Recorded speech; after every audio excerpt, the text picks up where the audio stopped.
Hey, thanks for joining us tonight. So, religious symbols at our state capitol are not a new thing. For years, a Christmas tree has been installed in the rotunda. A menorah has been lit outside, honoring Christian and Jewish seasonal traditions. But this year, the display of a phoenix, sponsored by the Minnesota Satanists, joined the bunch. It was put up, taken down, put up again, and throughout each of those cycles has caused quite the stir in the People's House. Here's Ian Russell. Inside the Minnesota State Capitol, symbols of the holidays are easy to see. In the rotunda, a Christmas tree for next week, as carolers belt out their reason for the season. And next to them all, a silent guest. We have not come to honor that. Something they say is unwanted, a symbol they don't agree with. I think that the display is poorly timed, and it was done on purpose to be an offense to Christians. Standing next to nativity scenes and Bibles is a phoenix surrounded by paper cranes, and up top an upside down pentagram. In front, a page saying, "You are your own God." This holiday display is the first one put up by the Minnesota Satanists. I can't change the fact that that's here.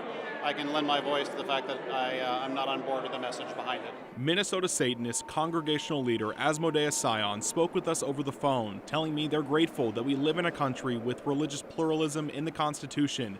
Sion said the group's reason for doing this was representation. Republican lawmakers told me they don't agree with it, but understand that the display is allowed to be here. And so, yes, it is offensive to our faith, but I do believe that people have their right to say things even that I would find offensive. This display, just like others, had to be approved, and the group behind it had to fill out an application with the State Department of Administration. It was approved. So was a nativity scene that another group applied for. The reason for that is simple. The government cannot establish religion.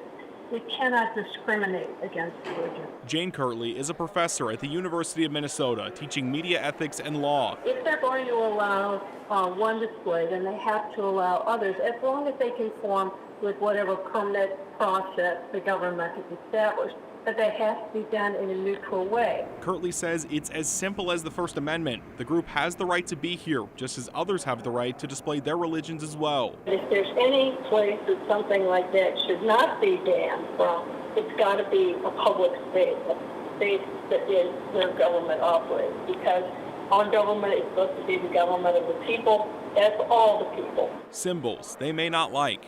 In a free country, the answer to one person's speech is another person's speech. If you disagree with it, then express yourself. They may not like it, but they can respect it.